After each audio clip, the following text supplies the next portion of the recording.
abakwazi bazalwane bengicela nje sibe ngamadolo masizovula umkhuleko kwabakwazi ukuguqa singaguqa masikhuleko.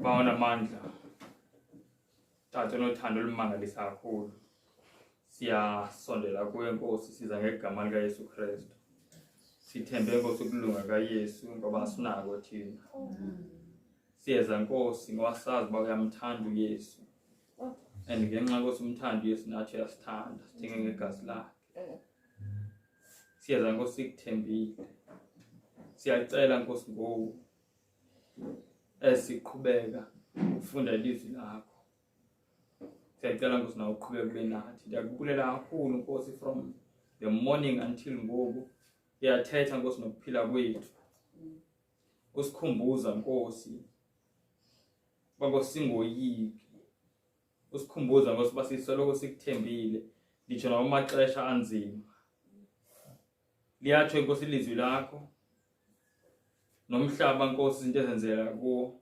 ziyabonalisa basingena kumaxesha anzima kakhulu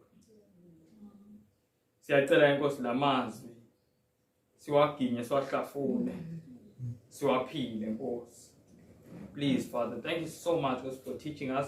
Ndiyakubulela nje Nkosi ngokuba usidibanise ngolhlobo simane Nkosi sikhuthaza Nkosi kuba ubungelenzanga Nkosi alicebo ngeba siphi ngoku siyakubulela kakhulu ndiyacela Tata nothando ezisofunda uxolele Nkosi izono zethu kungabikho into esithayo Nkosi i-communication esuke ezulwini nathi sicela ukuva yonke Nkosi into siyakubulela kakhulu Nkosi ngabantwana bakho abafikile nabo Nkosi baqala ukufika namhlanje obasisile Nkosi uMamshozi nabantwana bakhe. Thank you so much Heavenly Father. Siyacela Nkosi uthethe nabo nokuphila kwabo even nabantwana abancinci ezibesiva Nkosi i-testimony ukuba nabo Nkosi bayafunda bayeva eliqhubeke nje Nkosi uthethe nathi sonke.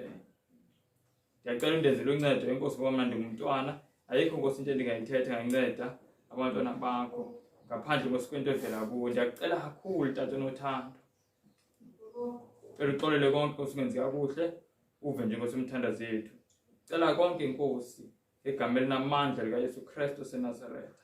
Amen. Amen.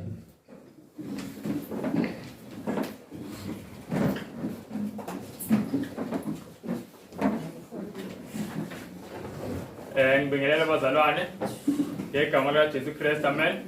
Amen. Simbonge nje bazalwane uJesu ngokuphila nje kodwa ngesipho nje sempilo bazalwane. Isipho lesi thina singazitshela isipho esinganayanga lesipho bazalwane sibalekile kakhulu. IziZulu lakhokha ukuze siphile. Sayizulu bazalwane. Angithi iBhayibheli encwadi eMaroma chapter 6 verse 23 lithi iBhayibheli umvuzo wesono yini? Ukufa. And then mofuna kumaRoma 3 verse 23 lithi bonke bonile. Sayizulu bazalwane. So ngalasha tshela umvuzo wesono ukufa. Ngalasha tshela sonke sonile. Ngamanye amazwi kumele ngaba sonke sinjani sifile. Kodwa uJesu walamula ngegazi lakhe. Siyabona bazalwane ukuthi isipho sempilo nje sisodwa lakhokha izulu ngendlela emangalisayo. Sibonge nje uNkulunkulu ngokuphila. Simbonge ngokuphila kwethu. Mangithi simbonge ngokuphila kwethu angisho nje ukuthi simbonge ngenxa yokuthi siyaphila nangakho ukuphila kwethu sikusebenzise ukuthi simbonge. Sayizona bazalwane. Simbonga kakhulu uNkulunkulu bazalwane ngomusa senzele ngoJesu. Yazi ngomusa ongaphelelwa ngamandla. Umusa ongaphelelwa ngamandla. Futhi asoza phela uyozabuya uJesu igazi lakhe lisageza. You know, this week bazalwane kwenzeke into engithusile kakhulu. Ngiyakhumbula umama bekhuluma ngokulala nje kamdala uhlomba ngithuka kakhulu ngoba mina bengikhona lapha eGaleria nje ngibonile nje konke ngangethuka nje ngempela ukuthi hawu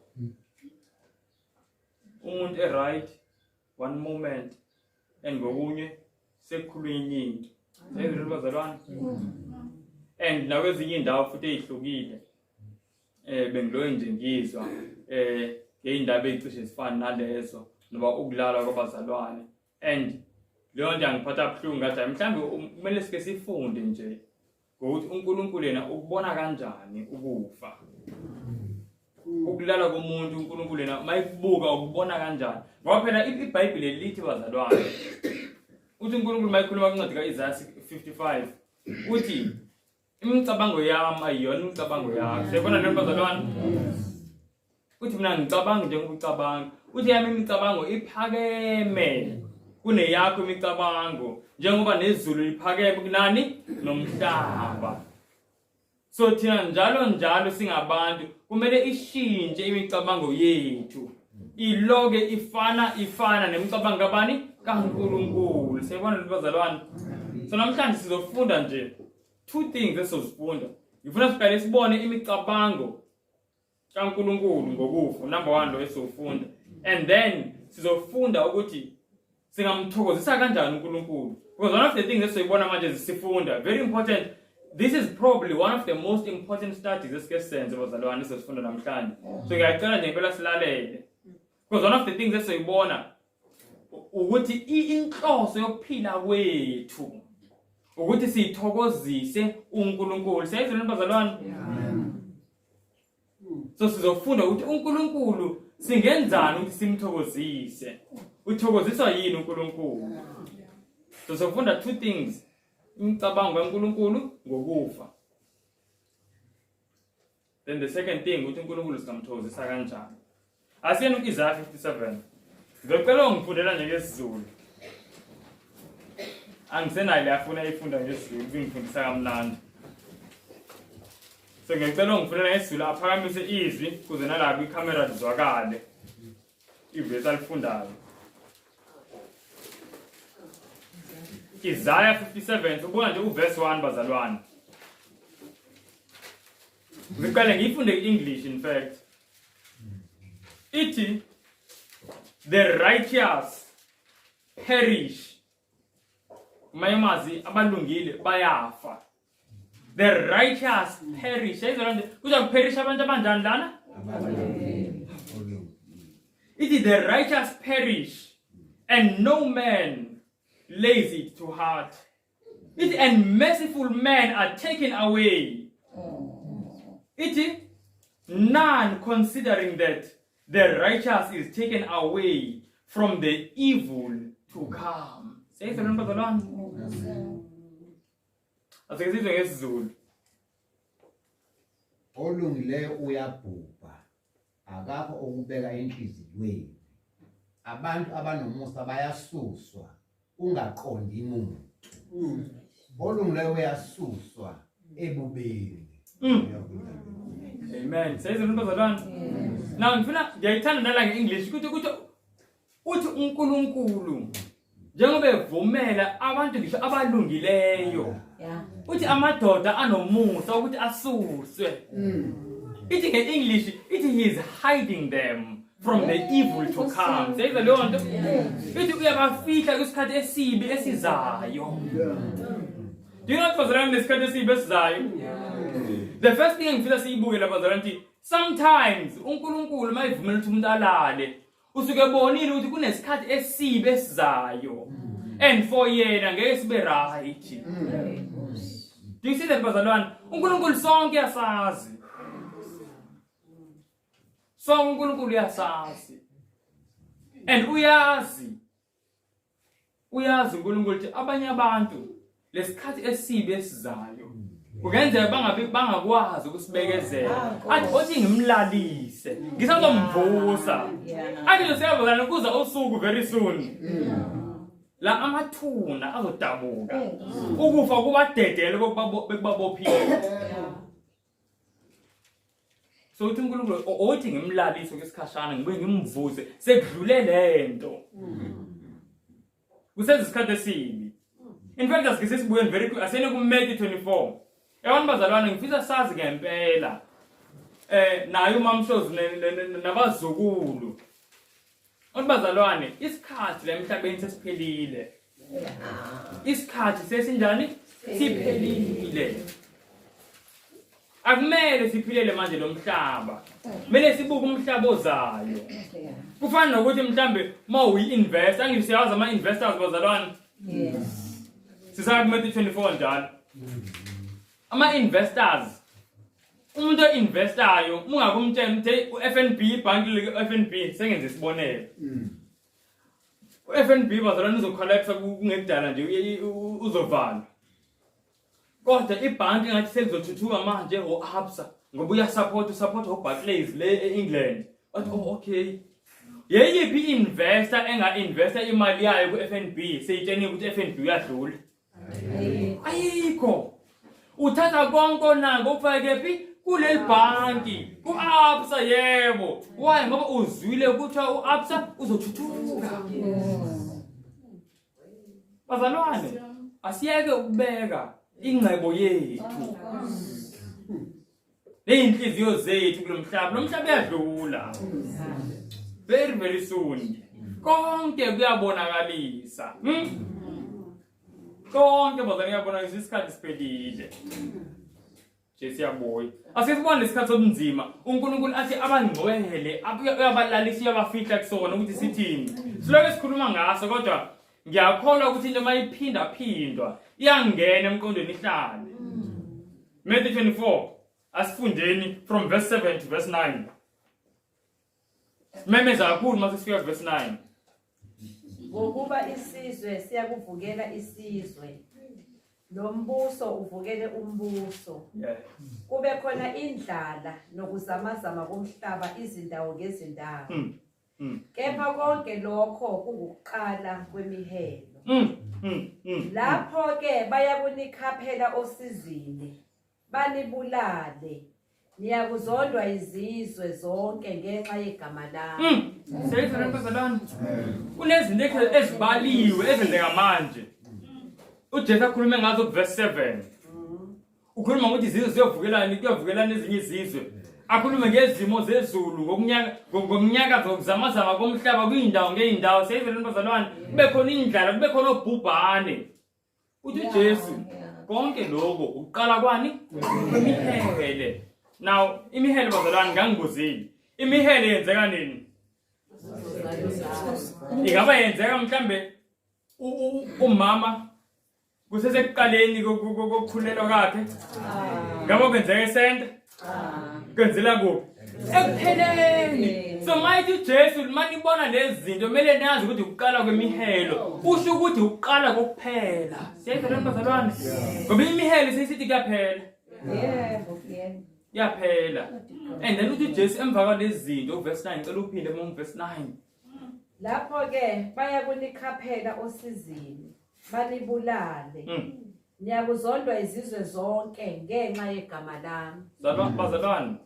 Ngicela kungene ezinhliziyweni zethu. Ukuthi kusa isikhathi maduzane. Thina sikuncane lokho sikhala ngako ukuthi hey nabe engathi ngizolahlelwa umsebenzi ngenxa yokuthi ngingagomanga. Kusekuncane ukuthi uJesu kuza isikhathi very soon. La sibazosikhaphela usizini basibulale sizondwe izizwe zonke ngenxa yegama lakhe. Isikhathi bazalwane sikakazi sisibone. Mayikhuluma ngaso uJesu khona la kuMatthew 24 uthi isikhathi sobubi esingakaze sibonwe. Soloko abakhona umhlaba. Do you know bazalwane ububi esike sibone? Kwaba khona uWorld War 1 kulala imizimba kulala uyaqa. World War 2 khona sengisho kubuningi ububi abantu bakubona bakuqophe ngisho naseyincwadini zomlando. Uthi uJesu lesikhathi esiyakusona thina manje uthi asikaze sibonakala isikhathi esinje. Sayizwa leyo nto? Nama ufunda ku Great Controversy, incwadi Great Controversy ku page 622 uthi element lapha bazalwane esikhathini esiningi masicabanga ububi uthi siye sicabange into eworse kunalento ezoba yiyona. Uthi kodwa lobubi esisondela kubona akukho njalo. uthi noma singathi sizama kanjani ukucabanga sibe sakhe isithombe sento ezokwenzeka kodwa ayisondeli kulento ezokwenzeka ngempela sayizwe lombazalwane athi uNkulunkulu amadoda nomusa yawalalisa ukuze awafihle kwisikhathi esibi esizayo from the evil to come uNkulunkulu nomusa abazalwane uNkulunkulu nomusa sengithi ukuthi konke ukwenza kwakhe uNkulunkulu wenza kunomuntu olalile ngoba abantu basazolala ngempela ngoba uNkulunkulu nomusa akunomuntu olalile sibonga umusa kaNkulunkulu sithi inkosi sibonga ukuthi ilalele kuwena so the first reason engifuna siyibone bulabazalwane mhlambe ngizothi indlela yokuqala yokubuka ukufa lana mele sibone ukuthi uNkulunkulu usuke emfihla umuntu from into ewest ibizomvelela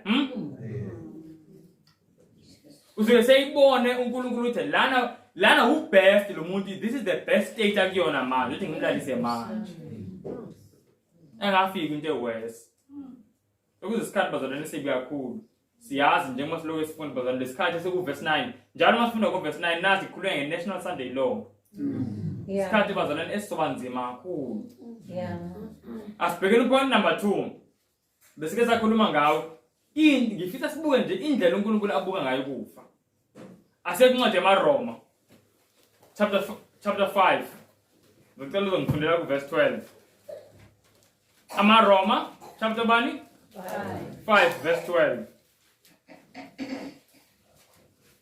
bazalwane njengoba siza ukuthi kuze isikhathi esibi isikhathi la sobe sibulawa khona uma ukuthi sibambelele kuJesu umbuzo wami kumina nawe ukuthi ingaba abazalwane siyalungiselela yini manje ukufa are we preparing to die ngempela ngoba uJesu bazalwane ufuna umuntu who is ready and prepared to die uyazi mawufunda kwincwadi uDesire of Ages ikhuluma ngesikhathi uSathane eyolinga uJesu yakhumbula temptation kuMatthew chapter 4 ngesikhathi uJesu elambile 40 days kodwa wala wathi hayi kungcono ngilambe kunokuthi ngithole isinkwa ngokusizwa uSathane ngokwesuggestion kaSathane mafuna Desire of Ages page 121 it in the presence of the witnessing universe he testified that it is better to suffer whatever may befall than to depart in any manner from the will of God. Sipe lonto. Kuthi uJesu wafakaza ukuthi kungcono ngehlele nanoba yini na engenzeka kunokuthi ngihlehle na kancane kwintando kaNkulunkulu. Yabona manje bazalwane uJesu ufuna amaKristu njalo. Umuntu athi kungcono kwenzeke noba yini. Ukuphila kwamvele uNkulunkulu umnikazi wakho. Kungcono kwenzeke noba yini kumina kunokuthi ngisuke mina entandweni yakhe. But it is better. Thina esikhathini esiningi masifacana nezimo siye sibone ngathi kungcono ukusuka entandweni kaNkulunkulu ukuthi kwenzeke lento. Sisayibona leyo nto? Sigcina mhlambe sesikhuluma mhlambe into engeyomqiniso. Sesenza into engekho right. Ngoba kwethu umqondo sathunjiwe uSathane. Sathane uthi kuthina hayi kungcono ukuthi kwenzeke lento, kungcono ukuthi usuke entandweni kaNkulunkulu kunokuthi kwenzeke lento. But uJesu it is better to suffer noba yini nothi ngisuke entandweni kaNkulunkulu. Ngcono ngixoshwe kunokuthi ngifake into emzimbeni othenge ngegazi into engiyazi izongcolisa lo mzimba abethe uJesu kangeni lutho lapho uzongcolisa lo mzimba othenge ngegazi zorenhlala asene ku Romans chapter 5 verse 12 ngicabanga wesibini bazalana indlela uNkulunkulu abuka ngayo ini ukufa isono nokufa kwafika ngoAdamu akho-ke njengalokhu isono sangena ezweni kamuntu munye nangesono kwangena ukufa ngokunjalo ukufa kwafikela abantu bonke lokhu konke bonini amen bazalana ngizoyisho na ngeEnglish ngiphinde futhi ngiyirepeat ngithanda repetition Ithi, wherefore as by one man sin entered into the world, and death by sin. It is so death passed to all men, for that all have sinned. Sayibona leyo nto bazalwane. Ithi iBhayibhile isono. Ithi ukufa kwangena ngani? Ngesono. Isono safaka ini? Ukufa. Ake siphozeni bazalwane, asiyizwa lento. Kumele sihambe slow ngoba ezinye izinto sesizibuke isikhathi eside ngendlela ethile. Kuba nzima manje sizibuke ngale ndlela eright. Lithi iBhayibhile into eze nokufa yini? Isono. So mawukuthi kunomuntu engimthandayo ngimbona seyihlaselwa ukufa, athathwe ukufa. Yini emele ngixabane nayo? Isono. Seyizwe leyo nto?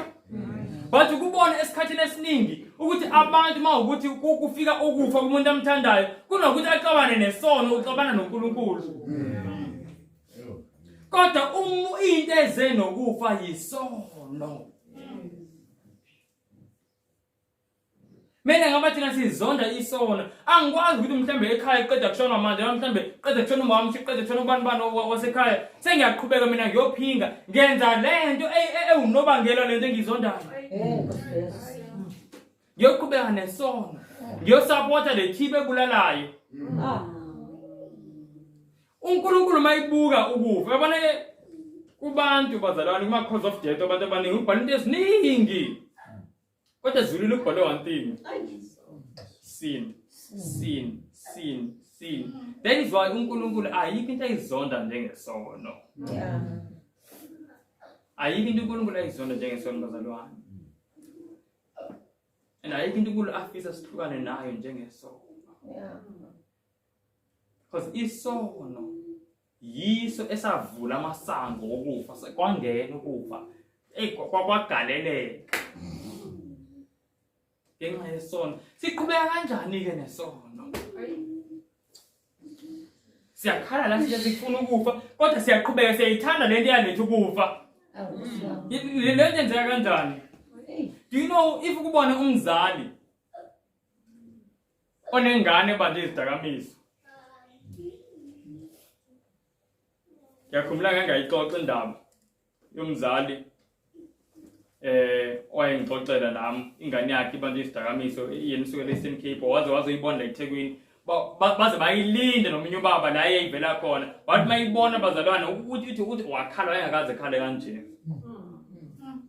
Ubuka into izidakamizwa eziyenzile enganeni yakhe. Sayibona leyo nto? Lo mzali uyazizonda izidakamizwa. Yes. Sayibona leyo nto? Uyazonda izidakamizwa ngoba ubona izinto eziyenzayo. Nathi if besibona njengoba uNkulunkulu ebona besiyasizonda isono ngoba sibona into esiyenzayo. Yes. Kunemindeni akusena baba.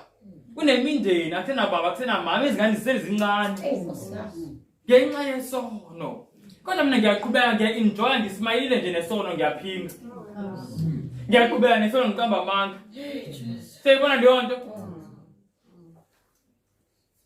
Kunabantu bazalwane. Impilo zabo zilimele zimoshakele kakhulu ngenxa yesono. Yeah. Yeah. Kodwa thina nje isono nje kube yinto njengathi hayi. Size sibene ezintshumayele ongazi izikhuthaza ukuthi hayi ungazi uzihluphe kangaka ngesono ngenxa yomusa yongena nokuqhubeka nesono. Sayibona leyo nto? Futhi asikaboni ngamehlo wezulu. Sikaboni bazalwane ngamehlo wezulu. Kodwa into engiyithandayo nayi into engiyithandayo, nayi into engiyithandayo. Akhona amandla egazini. Amen. Wokuhlukana naso sonke isono. Asikho isono esingagezeki ngegazi likaJesu. Futhi asikho isono uJesu angasithetheleli mozinikela kuyena. Uthi Nkosi nasi isono besingibambile. Ngisho nokumuntu wayisenza isikhathi eside kangakanani. Siyakhumbula umama lo emSamaria wahlangana noJesu. Kwakumama omdala ngoba lithi iBhayibhile phela lo mama waseyishade nabantu abangaki? Aba u5 seyihleli no6. Sayibona leyo nto? Angikaze ngimbone umuntu ona 20. sishade nabantu abayi-5 so umama omdala lona kade eyenza lento yisona esidala kodwa bazalwane into seyenza isikhathi esidala lo mama kwathi mayihlangana noJesu kwashintsha konke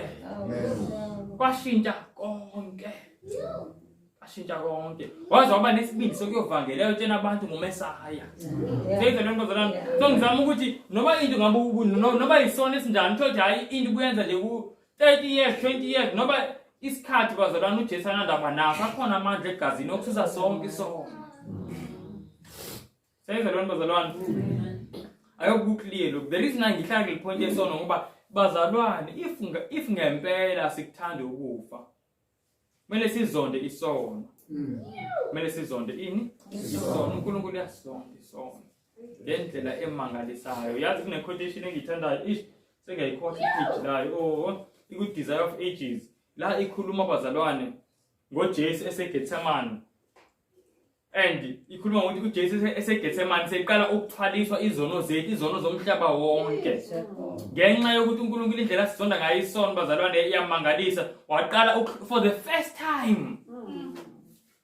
time in eternity wahlukana nendodana yakhe kuthi ingilosi zazibuka zimangele kuthi if thina ila quotation if mortals could view the amazement of the angelic host as in silent grief they watched the Father separating his rays of love, glory, and compassion from his beloved Son, they would better understand how offensive is sin in his sight.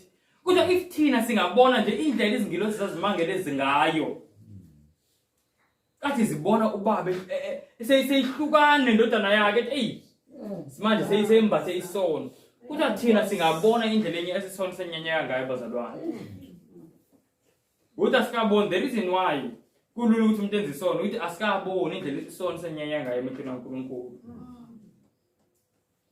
sin bazalwane that's the problem isono now nayo yokugcina so number 1 is uNkulunkulu umuntu mayimvumela ukuthi alale usuke emfihla into ewes ezayo ithi iBhayibheli the righteous perish and the merciful men are taken away and none considers that the Lord is hiding them from the trouble to come yabafihla uNkulunkulu from ukuhlupheka okuzayo kuza kuphinda bavuse sebegqobise ukungafi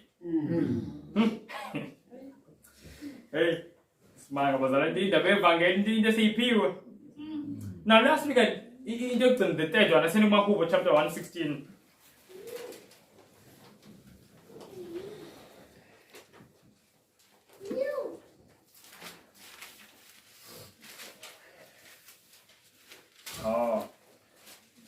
so funda verse 15 bazalwane lithi iBhayibheli precious in the sight of the Lord is the death of his saints. Says the Lord. Asifunde nesiZulu. Ngifundela nesiZulu azwakale. Mahubo 1:16 verse 15.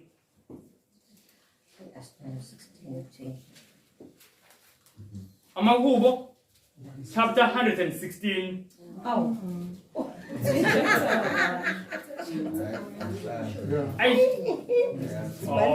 Money is not 71. I was ngitole. Ngiyajabula ukuthi ngibemane ngiphinde. Chapter 116 verse 15. Hello, sifundele phezulu bazalwane. Ithi ngeEnglish precious in the sight of the Lord is the death of his saints.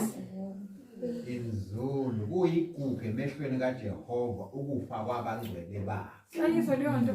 Ithi kuyigugu emehlweni kaJehova ukufa kwabangcwele bakhe. Athi nasibonanga.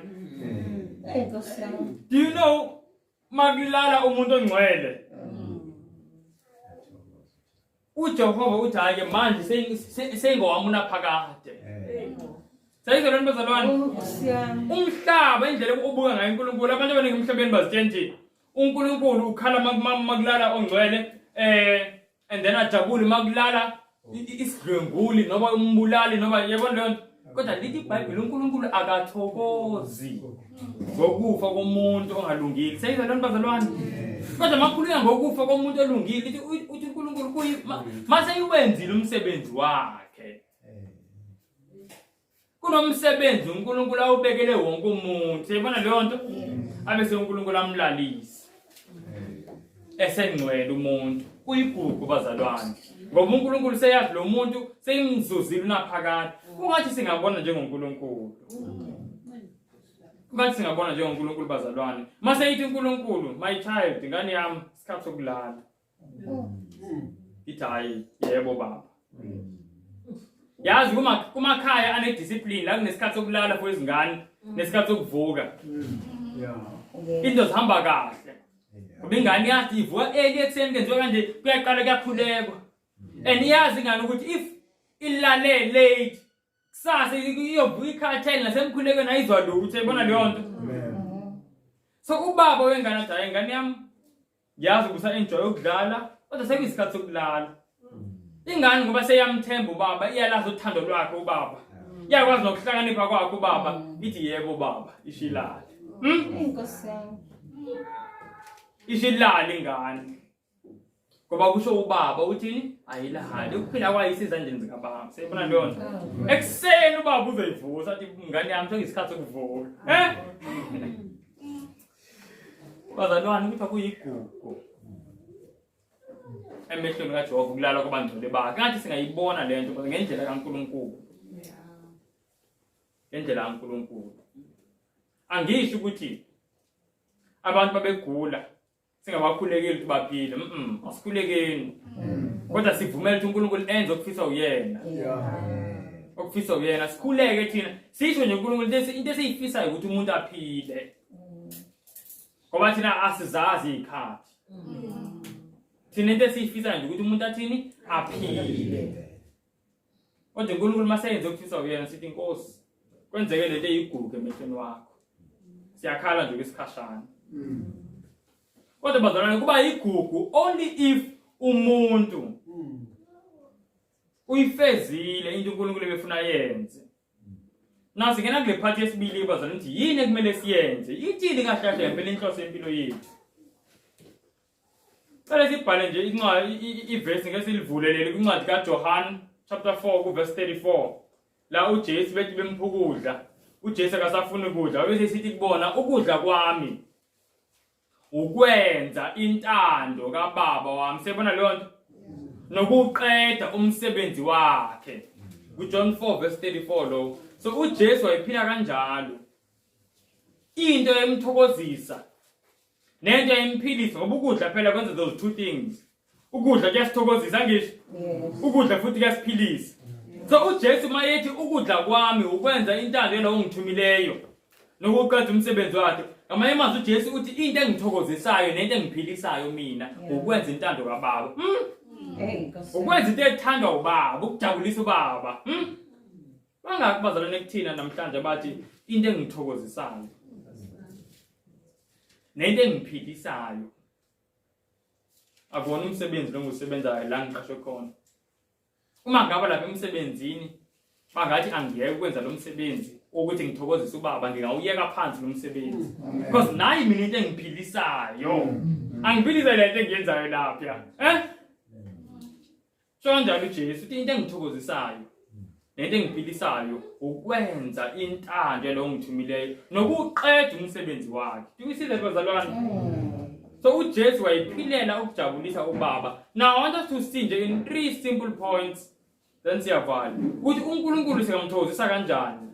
Bazalwane le study sibalekile ngoba impilo wonke umuntu othi uzinikela kuJesu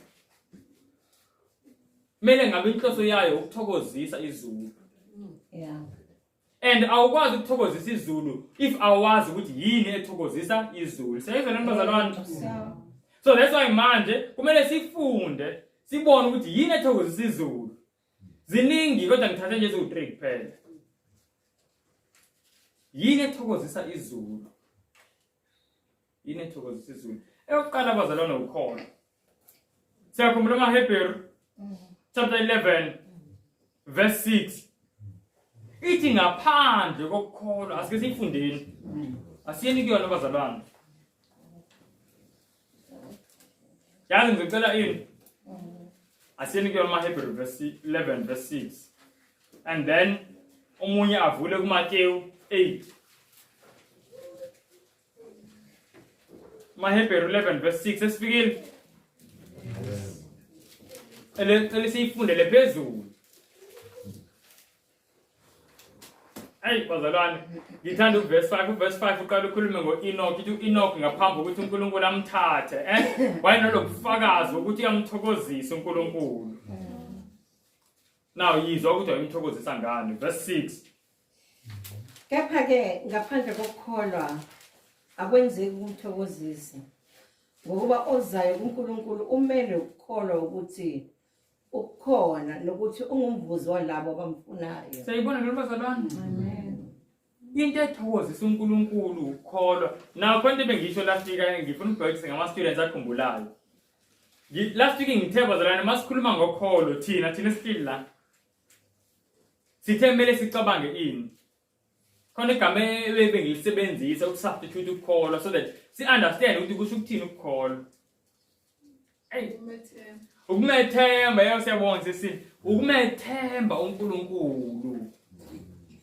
Ngaze ngafunda le quotation ku education page 253. Ithi faith is trusting God. Ngamanye amazwi mawungamthembi uNkulunkulu you don't have faith. Do you know ukuthi thina bazalwane sathane imiqondo ethu itwistile umuntu uzokwenza into ebonakalisa lo muntu akamthembi uNkulunkulu. Kodwa still songizandla nje mina ngiyakholwa ngikholwa. Siyibona leyo nto? So kuthina as understand ukuthi ukukholwa kumthemba uNkulunkulu. Yaqhubeka iquotation ithi masimthemba uNkulunkulu simthemba ukuthi uyasithanda futhi sithemba ukuthi yena njalo mayenza into ukhetha lokho okugood for us, okugood for thina. Siyabona lo bazalwane? Kuthiwa lokho kuzosenza nathi sikhethe indlela yakhe kunendlela yethu. That is faith ukumthemba uNkulunkulu. Now we are told here bazalwane ukuthi ngaphandle kokumthemba uNkulunkulu awukwazi ukumjabulisa. So la kuqala khona ukujabulisa uNkulunkulu bazalwane njengoba sisithi impilo zethu kumele ngaba ziyamthokozisa uNkulunkulu. La kuqala khona ukuthokozisa uNkulunkulu. Kuqala kwi-faith masingamthembi uNkulunkulu. Asikwazi ukumthokozisa. Neimpilo zethu azikwazi ukumthokozisa. Ngingenza yonke enye into ukuthi ngiyathayita ngiyacula kodwa ngikholwa ngimthokozisa uNkulunkulu. Now ngicela ukubuza. uJesu angisho bazalwane siyazi uJesu uNkulunkulu angisho. Yes. uJesu wazi izinto ezingaki? Wazi yonke into angisho kunjalo? Yes. Uzasho kanjani noPetro mayimbuza uJesu mayimbuza athi Peter uyangithanda? Azathi Petro awunkosi wazi yonke into. Uyazi ukuthi ngiyakuthanda. Siyabona leyo nto? So uJesu njengoba esazi yonke into, ingaba bazalwane ikhona into engamangaza uJesu? Nithi cha. Emmangazayo, something that causes Jesus to marvel. I guess bukeni something into emmangazayo uJesu. Nami yangithusa ngoba ngazi uJesu wazi yonke into. Kodwa do you know bazalwane kunento ongayenza? uJesu ajabule ngendlela yokuthi uze amangale ukuthi hey le ngane yenze into kanje. Asifisi ukwenza into kanjalo bazalwane. Ayisibukeni ku Matthew chapter 8. Simthokozisa kanjani uNkulunkulu? Umthokozisa zamangale. Yo. So funda verse 8 to verse 10.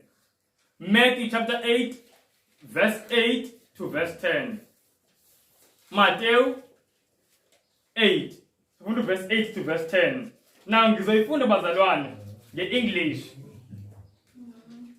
Ngicela after ngiyifunde ngeEnglish uzongifundela ngesiZulu. Ithi iBhayibheli lana. Siyakhumbula mose indaba kakune centurion. Ngizoyizwa mase ifunde ukuthi yini centurion ngesiZulu. The centurion answered and said, Lord, I am not worthy that you should come under my roof, but speak the word only, and my servant shall be healed. Because I am a man under authority, having soldiers under me, and I say to this man, go, and he goes, and to another, come, and he comes, and to my servant, do this, and he does it. When Jesus heard this, he marveled and said to them that followed, verily I say unto you, I have not found so great faith, no, not in Israel. Sifuna nesizulu sesize kahle.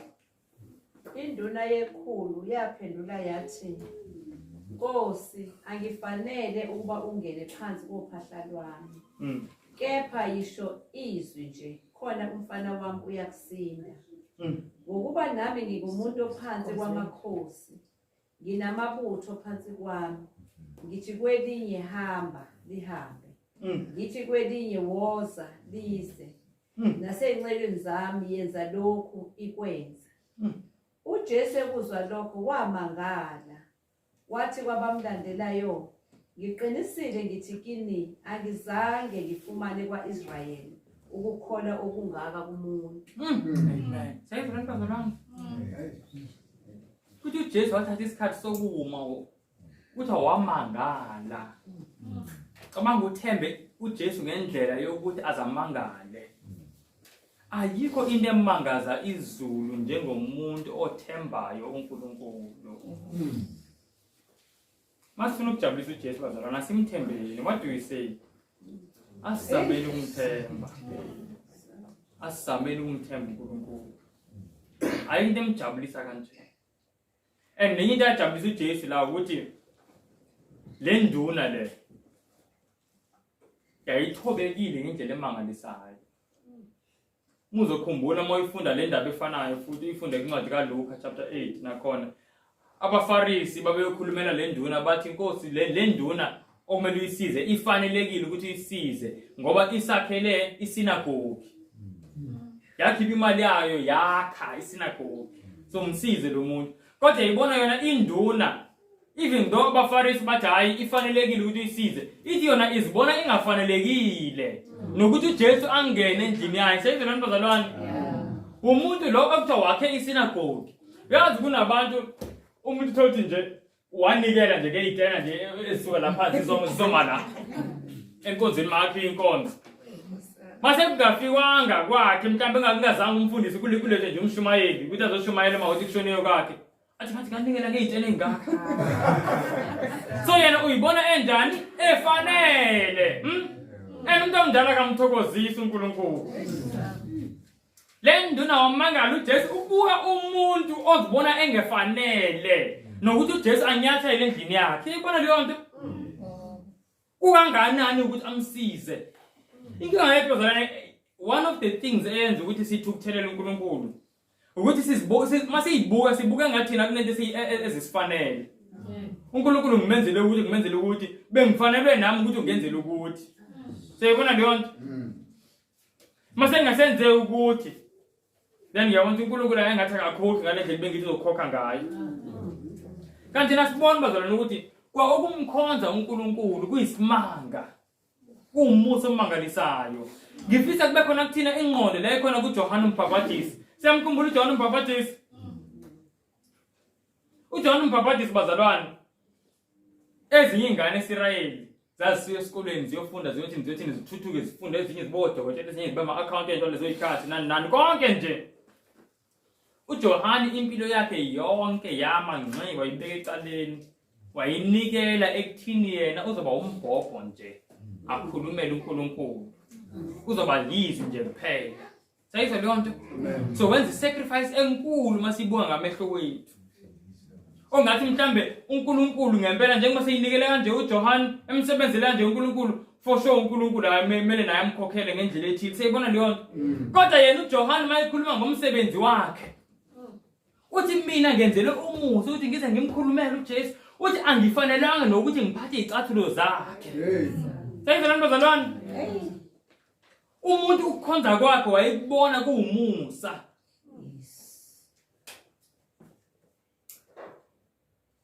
hayi ukuthi ngikhonzela ukuthi uNkulunkulu angikhokhele kwalo kwayile inhlanhla ukuthi ngikhonze uNkulunkulu odala izulu nomhlaba umusa hey soze ngiphume kakhulu endabeni bazalwane siyamplize uNkulunkulu ngani ngefaith asibuye usibinini asiyeni ukuncwadi kaLuke chapter 21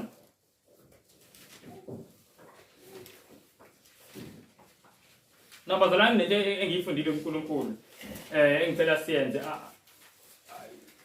uNkulunkulu bazalwane inkosi enkulu kakhulu so bengizocela ukuthi ngizile umama angisho ngenxa bekhala kumama ukuthi ingikhumbuzile nje amafoni bazalwane bengicela ukuthi masila inkonzweni soyicishe bazalwane nje uNkulunkulu uyathanda ukuthi mayikhona njengoba khona manje ngempela sibhive ngathi ukhona siyibona leyo nto uNkulunkulu inkosi enjani enkulu so siyacisha ngisho nale ngirecorda ngangiyicishile konke nje siyicisha ngifaka ngisilent manje vibrate yabo okay asiyeni ke asambeni bazalwane siye ku Luke chapter 21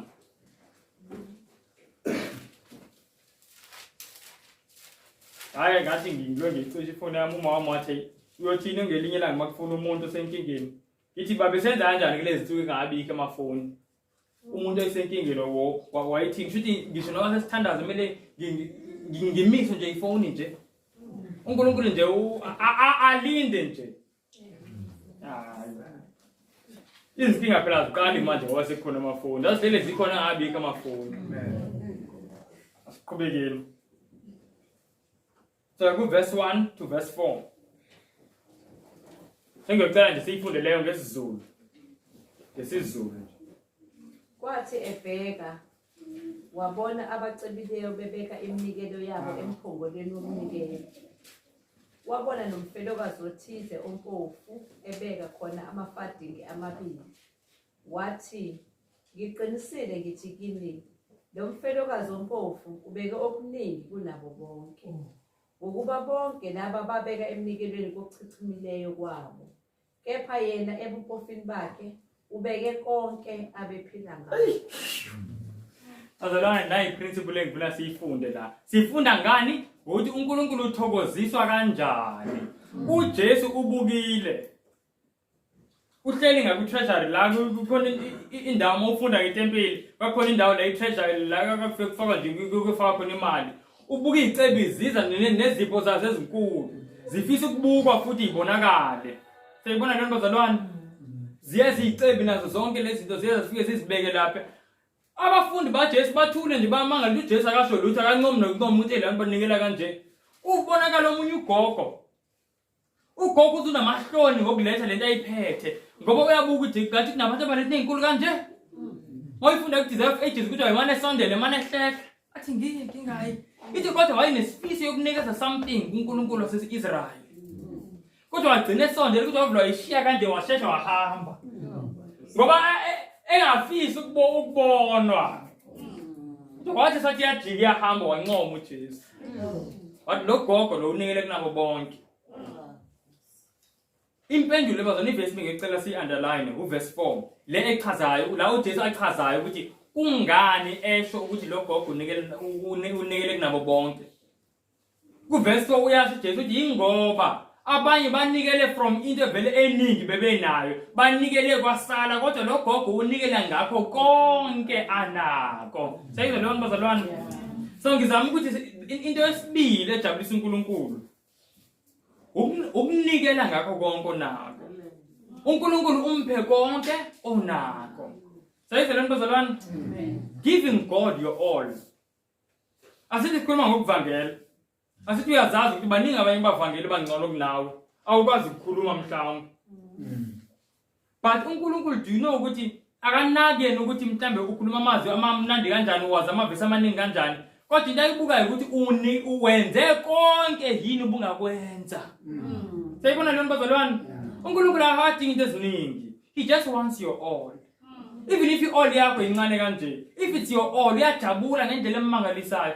Can you imagine umnikazi wezulu nomhlaba umuntu othi izintaba zonke ezami ajabuliswe umama ozonikela nje amakhoina ayi2 yabantu bazalwane akho ngizama ukuthi akukho nzima ukujabulisa uNkulunkulu uNkulunkulu ujabulisa nje ukuthi umnike konke onako masikhuluma ngemusic ukucula akudingi ukuthi ngize ngishaye ibaraton triple bass wathi noma yini ekhona as long as ngaleyo voice enginayo ngimnika konke ngithi mangivula kushaya explosion angazi manothi wangifuna ngamalothi nalo man onama note naye angayigodli nje voice amnike konke uJesu into ejabulisa uNkulunkulu is when you give him your all Amen. umnike konke ukuphila kwakho ayakudokhandle abazalwane siyayizwa so uNkulunkulu ujabulisa ukuthi simthembe nokuthi simnike futhi okungaki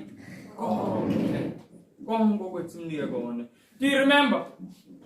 And nayi into engizoyisho abantu abaningi bajwayele ukuthi mayizokwenza into avimbe ukuthi mhlawumbe athi kodwa lento engizoyenza incane angiboni ukuthi mhlawumbe izoba nomthelele omkhulu kangaka ngoba into encane nje le. Babazalwane into if it's your all and uyinike ezandleni zika Jesu iyo wayisibusise esimangalisa ebungeke uzosicabanga. Khona ilanga uJesu uhamba nabantu abayi 5000 amadoda ayi 5000 mase ngieda mhlawumbe umama nezingane mhlawumbe ngafika ko 15000 mhlawumbe bayahamba bazolala uJesu efundisa lishona ilanga balambile abantu kuthi bayodlana kuthi hawu nangu umfana uphethe nje izinkwe ezu5 says labo fisha bangafi kambe no fisha bawu2 labo lezinkwe ezu5 nabo fisha bawu2 kwathathwa konke zangithi hayi uJesu hayi nomfana wathi hayi nami ngizafuna ukudla ngicela ukuthi ngimnike 4 mhlawumbe izinkwe yebona leyo nto kuthi akathathwa konke kanikwa kuJesu kwathi mase kusezandleni zika Jesu okunye kwakuyihistory kwamultiply kwabusisa abantu who were more than 10,000 sayizwe lento bazalwane. Now if sasingabuka thina ngamehlo enyama ngaleso sikhathi sithi mhlambe kunalomfana ophethe izinkwe ezu5 nabo fish abayi2 and then sibuke mhlambe kune restaurant lapha kune indawo yokudla la kungangena abantu aba 5000 mhlambe badle sasiyothi ay mhlambe sambe siya kule restaurant kunokuthi lezi zinto ezincane nje zingenzani sayibona leyo nto but lezi zinto mase zinikwe ezandleni zika Jesu bazalwane zenza more than what the restaurant could do. Sayibona leyo nto bazalwane ngizama ukuthi into mase kodwa nje i-trick into ebalekile give your all. Mwenze into enzela uNkulunkulu give him your all. Mawukuthi uzofundisa isifundo give uNkulunkulu your all. Ukhuleke ufunde ustudishe uresearch mawukuthi ngilo ngakuthi uzofundisa 10 minutes nokuthi uzofundisa 5 minutes ulibheke leli verse inkosi ekule verse uzofundisa mhlambe izingane uzofundisa nje abantu abawu3 okanye abawu2 you know there was one time uNkulunkulu nje eyifunayo give him your all. Give him your all. Give him your all.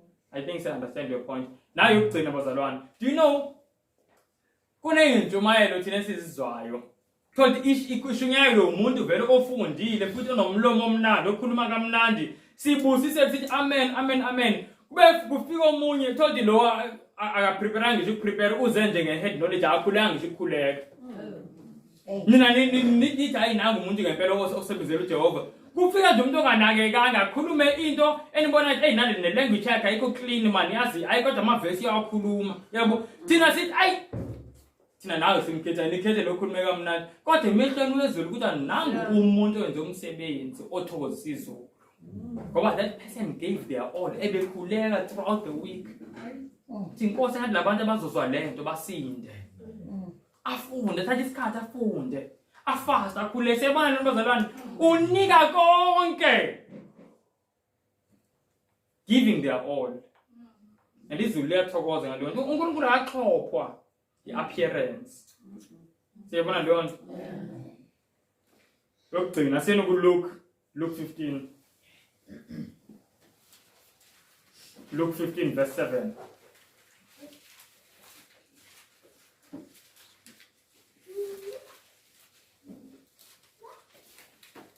Hey bazalwane, ngihlele ngilimenshina leli verse kodwa ke ngiyalithanda nalama sifunda lesifundo lesi. Sikhuluma ngezinto ezithokozisa uNkulunkulu, yokuqala ukumthemba, yosibili ukumnika konke. Yosibili esithathu nayi la. Verse 7 lithi ngiyifunde uverse 7 nge-English then sizozwa ngesiZulu. Uthi Jesu, I say unto you that likewise joy shall be in heaven over one sinner that repents more than over 99 just persons which need no repentance. Sayizwa bazalwane? Yes. Asizweni ngesiZulu. Uzobuza imibuzo ngoba siqeda ukufunda ngesiZulu. So ngicela silalele.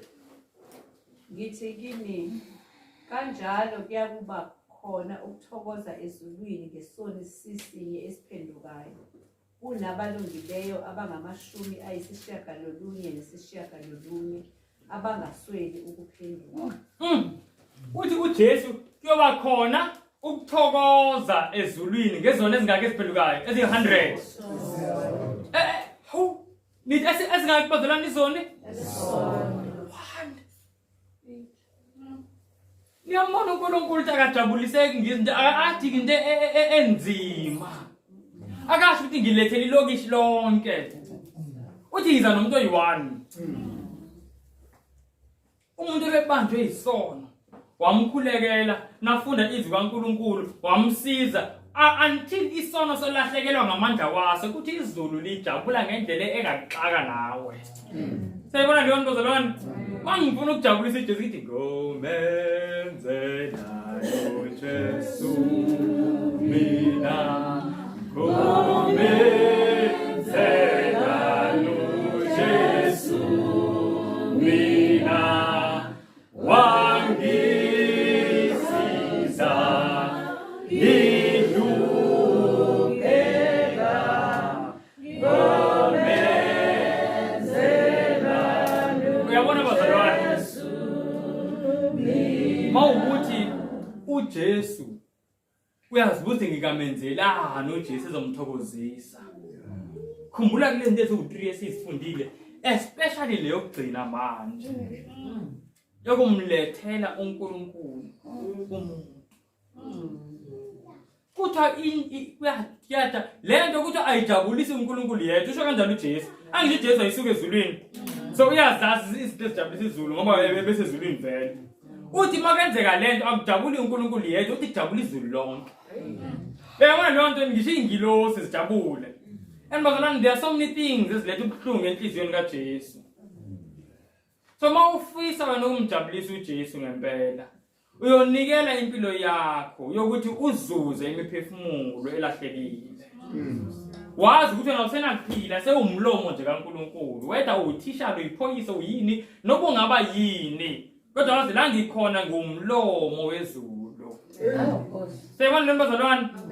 Mangifuna ukujabulisa uNkulunkulu ngenza kanjalo. Njengoba ngiyistudent, ngiyafunda high school, ngiyafunda university, baqale abanye abantu ukuthi ngumntwana onjani lona, kuyodlala isoccer akanandaba nebhola akana. Into ayifunayo ukuzuza umphefumulo. Thola umphefumulo okhathazekile. Ngibona ngibona ukuthi yakukhathazekile. Kwenze njani? Hayi ekhaya. Yazi kwenze into ebuhlungu siceda kushonela ubaba. Kwathi ngathi ingabe ikhona into engidingayo mhlawumbe. Hamba umntwana uyicela kuma wakhe athi mama khona ingane bashonele kubadinga ukuthi nokuthi nokuthi. And then azoyisiza. And as eyisiza evuleka inhliziyo yakhe yazi ithi ngicela ukutshela mngane wami ukuthi ukhona uNkulunkulu osezulwini oyise weyinketanga. Ungakuzinikele kuyena yokubamba. Uyojabula ngaphezulu kwabantu abanobaba la emhlabeni. Ngoba ubaba lo ongahluleki futhi ubaba osondele ngazo sonke isikhathi, ubaba okunderstandayo. Kunabantu abakhala ukuthi oh my father doesn't understand me. Akekho ozwa njengalo. Seyibona leyo nto. Ingane le efunda isikole isho leyo nto. Ngoba seyibonile ukuthi into ethokozisa izulu akubona ukuthi ngithola 100%. Yababalekile ukuphasa yabo is fine.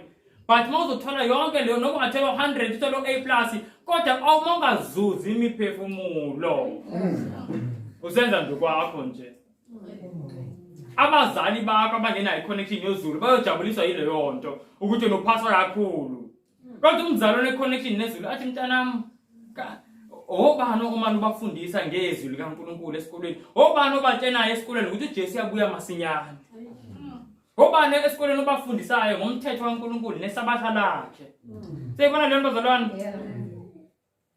kuba nanje ejabulisa izulu ebazalwane uJesu wezwa ubuhlungu obunzima kakhulu we don't understand and if sifisa ukumjabulisa uJesu umuntu owashiyela izulu masifisa ukumjabulisa uthi Jesu yizani nomphefumulo just one akacela ilokishi lonke it's amazing uthi uNkulunkulu athi phakame kanje kodwa ujabuliseke kalula kanje yangimangaza mina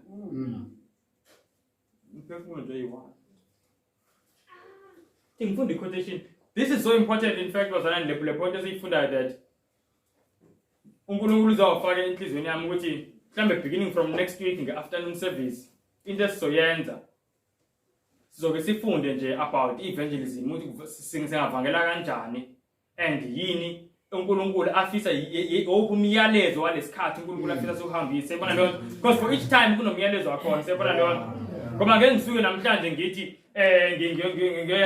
ngishumayela ebantwini ngishumayela emathekisini ngithi bazalwane kuzizamcolo kuneflat ezayo sebona leyo nto ikhona eBhayibhelini ikhona ivesi elikhona kodwa akuyona imessage yalesi sikhathi sayizona bazalwane sekune message yalesikhathi so uNkulunkulu uve wakufaka nje ngendlela esisindayo enhlizweni yami kumele sifunde ngalento Amen. so sike sifuna ukuthi singavangela kanjani and so simane sikhuleka nokukhuleka futhi esihlangene sifunda so mhlambe sizoqala nge-afternoon program next one hayi not namhlanje sizofunda namhlanje sizofunda ebalekile bazalwane sibe sifunda do you know manje kuma vaccine sebekhuluma ngokuthi abantu kumele abajove umjovo wesithathu akuseyona manje 2 sekhona triple jab manje kodwa sizoyibona nge-afternoon and bazalwane ngicela ngempela even if bekhona oney'nhlelo zokuhamba maye kwazi ahlale ngoba sizofunda also ngokuthi yini esingayenza amacebo kaNkulunkulu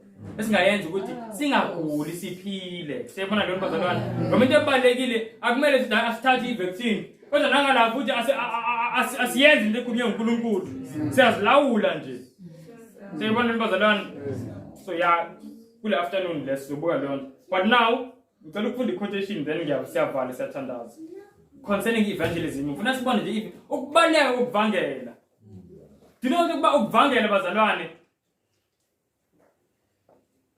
ngikuthanda ngoba akujabulisi nje uNkulunkulu kuphela ngisho nathi kuyasiza do you know that bazalwane ayisibuke something ngiyayithanda quotation ngizofunda ku Ministry of Healing page 148 then ngizozama uyitolika ithi asizweni ithini ngebandla ithi the Church of Christ is organized for service seyibona lonto inhloso yebandla is service khonza ukusiza abantu when ibandla libamba 148 Ministry of Healing wathi nje MH Mothana page 148 ibandla manje libamba ama-business meeting libamba ney'nhlelo eziningi kodwa there is no service kumele livalwe ngisho ngiyaphinda futhi ibandla elingenzi service kungamele lithini livalwe and when you serve you don't serve yourself i-service is always others centered sayibona leyo nto bazalwane ayikho i-servant kuthiwa yi-servant ngenxa yokuthi mali izisikele isinto izidlisi thina abaningi bethu sinjalo sizisikele isinto nasizidlisa thina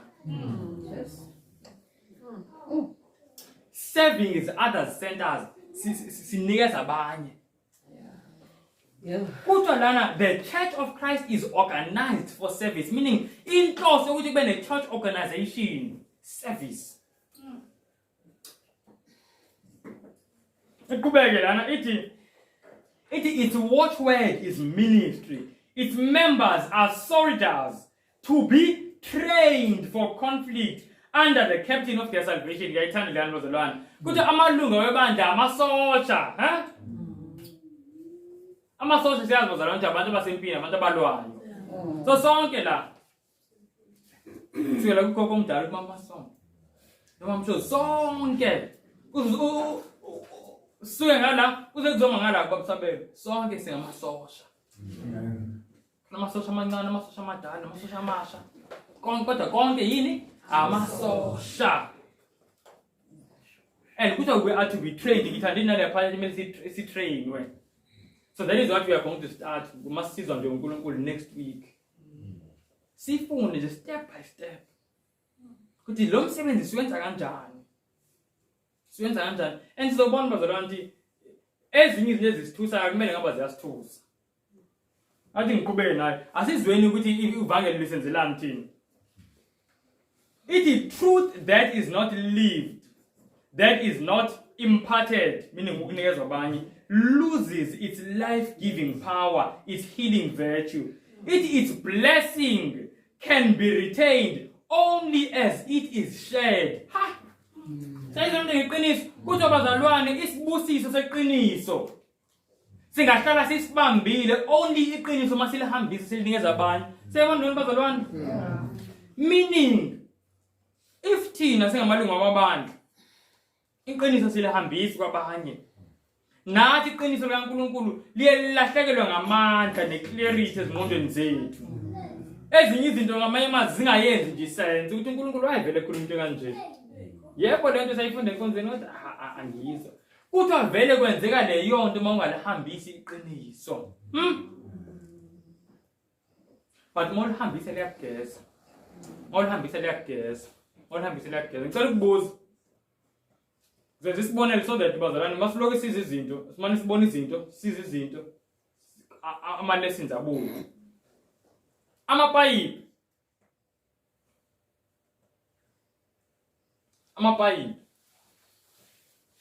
La letha amanzi endlini ekhaya. Kubani okwezwa nje ukuthi ayaservice manje sayo clean. Akekho. Nama ngigazi ngibona. La mapipe lawa akazi kudayina akaswavuleni manje sayo clean ngaphakathi. And then umbuzo wesibili uthi how? Why bengawa clean ngoba phela hamba amanzi siwaphuzayo nje. Impendulo ithi ahlala eclean. Umbuzo wesibili uthi kwenzeka kanjani ukuthi ahlale eclean? Ngicela ngiphendule bazalwana. Ngoba kuhlele kudlula amanzi aclean. Senzile bazalwana? So amapipe aloke eclean ehlanzekile ngoba ahleze ahambisa amanzi kanjani? Aclean. Nathi singamapayipi bazalwane. Mawukuthi sifuna ukuhlala siclean kumele sidlulise lamanzi wokuphila aclean. Ukubona kwenzekani if mhlawumbe siyamanzi kuyahamba nje insuku ezimbalwa because mama yimile amanzi bakhona amanzi amancane asala epayipini. Do you know ukuthi kwenzeka ini? Maso wavola isibeke hamba discussion angahamba amanzi. Aphuma engcolile nikaze nibona inayo lento bazalwane. Phuma ku brown. Ngobani? Sewemile. Amila akahambi. So namapipe nawo ayangcola.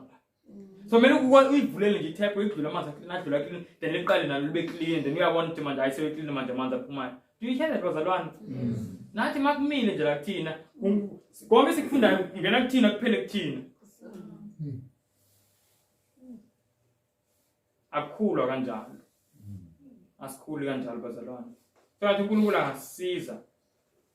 Asisize ngempela, sizinikele, sinikele ukuphila kwethu. Ekuthini sihambiseni lelivangeli. Thina sihambiseni lelivangeli bazalwane. And ivangeli imessage uNkulunkulu asinikezile thina zibani. Imessage yokugcina lo mhlaba ngoba siphile esikhathini senjani? Sokugcina. So imessage yengilo sezithathu the three angels message. Message ephethe yonke into kumele siyishumayele. Yonke into kumele siyidecode.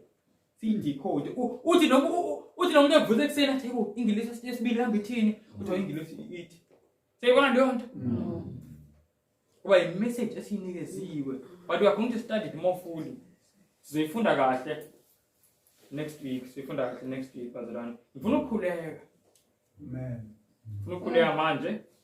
But before ngikhuleka bazalwane, I want to make an appeal. Sonke njengoba siphila. siphila ngenxa yegazi likaJesu. Njengoba besizwa ukuthi bazalwane kumele ngaba sifile kodwa sinjani siyaphila. Okusho ukuthi umzuzu nomzuzu umuntu awuphilayo uthengwe ngegazi. Sonke isikhathi enginaso sibhilonga kuJesu futhi usikhokhele ngendlela ebiza kakhulu. Kuyinto bazalwane sisuke simthuka uNkulunkulu ngenhlamba emangalisayo manje ngithi andinaso isikhathi sakhe noma isikhathi somsebenzi wakhe. Sibe kwasona isikhathi engisiphilayo sithengwe ngegazi. Kukhona la mafunda ku Luke chapter 13 abantu batshela uJesu ukuthi ayazi ukufe umuntu othile. Khona abantu bethi beyonikela uPilate babulala nawo baxuba nomnikelo wakhe seyikhumile leyo ndaba. Khona nabanye bawele umbhoshongo. Athi Jesu ngaba nabantu bekewese kunabo bonke athi Jesu cha. And then abachazela ukuthi kwenzekani yini eyenza ukuthi labantu baqhubeke bephila. And mayichaza uJesu ukuthi kwakunomuntu oyinomkhiwane. Umnikazi womkhiwane lokuyofuna izithelo kumkhiwane. Kodwa engazithola agcina sithi asususi lo mkhiwane. Kuthiwa umgcini wawo umkhiwane wama phakathi komkhiwane nomnikazi wathi ngiyacela asumnikeze linye ithuba. Asumnikeze linye ithuba. Ngizozama ukuthela umquba ukuthi uthele izithelo. Mhlambe ngamase ungasatheli after that it's fine. uJesu lapho wayefundisa abazalwane ukuthi umKristu ongatheli izithelo akanalo ilungelo lokuba uyaphila. Siphila kanjani ke? Ngoba uJesu into eyenza ukuthi siphile bazalwane singatheli izithelo because uJesu yanxusa. Lithi qala umuntu selimlahlile sekumele ngaba kuyavalwa ngempilo yakhe ziphakame izandla ezamanxeba ezulwini. Phakame izandla ezamanxeba. So if lona uyalala manje uyalahleka. So ngifuna nje aphile bazalwane njengoba sesibona ukuphila kwethu konke kudepende kuJesu. And aphile yami simple asithobiseni amakhanda sivala amehlo so that singenzi i-group response umuntu aresponde kwinto ayeswekene enhlizweni asithobiseni amakhanda sivaleni amehlo. Ngifuna nje bazalwane umuntu ozothi ngiyafisa ukuphila impilo yami ngiphilele kumthokozisa uNkulunkulu. Umsebenzi wokuvangela bengingawenzisisi mhlawumbe ngingawunakanga ngiyafisa uNkulunkulu angisize kusukela namhlanje ngiphilele yena ngicela ukuba umbhobho wezulu. Ngicela umuntu oshaya njalo phansi isandla. Only bazalana ngifuna ukubona izandla zonke. Ngifuna ukubona izandla zomuntu othi ngifisa ukuba umbhobho wezulu. Into ezokwenza ukuthi ngingalikhulumeli kahle izulu yonke ngiyibeke ecaleni. Ngisho noba into egqokwayo noba yini ephazamisa nale nto engizobe ngihambisa ngiyibeke ecaleni. Cela umuntu othi ngifuna ukuba umbhobho nje wezulu. Bhobho nje wezulu. Isikhathi sipheli bazalwane. uNkulunkulu uzobeka phawu lwakhe kubantu bamthokozisayo. Esikhulekeni. Bawona amandla bayingcwele siyakubulela kakhulu Nkosi ngokuthetha nokuphila kwethu. Ukusifundisa Nkosi indlela yonobona ngayo kufa. Nangokusifundisa futhi izinto Nkosi ezikuvuyisayo. Nawu ke Nkosi sonke siphamise izandla. Asenzanga kakuhle Nkosi in the past but ngoku siyacela Nkosi amandla okwenza kakuhle. Siyazivuma Nkosi si-weak asikwazi ukwenza kakuhle. If asifumana amandla vela kuwe izwi lakho lithi ngaphandle kwakho asikwazi ukwenza nto. Ngiyacela Tata unothando ngoba wena unothando Nkosi unenceba futhi engakhawuki. Ngiyacela ke Tata cela usincede. Siyalidinga kakhulu uncedo. Siyalidinga kakhulu uncedo sidinga umoya engcwele. Sicela ukugcwaliswa ngomoya engcwele. Sicela usigcwalise Nkosi. Sicela usigcwalise ngomoya wezulu. Please Father nazi izandla zethu yazibona. Elusincede kusukela namhlanje Nkosi u-unlock i-understanding yengqondo zethu. Size sithi xa siva izwi xa sifundile izwi lakho sibe nawo understanda. Sibe nawo Nkosi ukulistorisha nakumemory yethu so that as Nkosi sidibana nabantu sithetha ngalo liqhamuke nje livuke Nkosi. Please Father luncedo oluvela kuwe kuphela. Siyazinikela Nkosi kuba ngamasosha. Siyacela Nkosi usiphe amandla nothando ukunceda abanye abantu ngaphandle kwesabadinga uncedo. Wena Nkosi ufikelela kanjalo ezinhliziyweni zabantu ngokuthi ubancede ngezidingo zabo. Sincede ngosibili ibandla elincedayo abantu, elibathandayo abantu, elichithekayo Nkosi ngothando. Please Lord, elibe nathi Nkosi as imini iqhubeka, moya wakho engcwele ungasuki kuthi. Nathi sincede singenziwa nto Nkosi ezokususa Nkosi phambi kwethu. Please Father, siyakuthanda Nkosi, sicela usixole lapho singenzanga kakuhle. Sicela konke ngegama likaYesu Kristu waseNazaretha. Amen.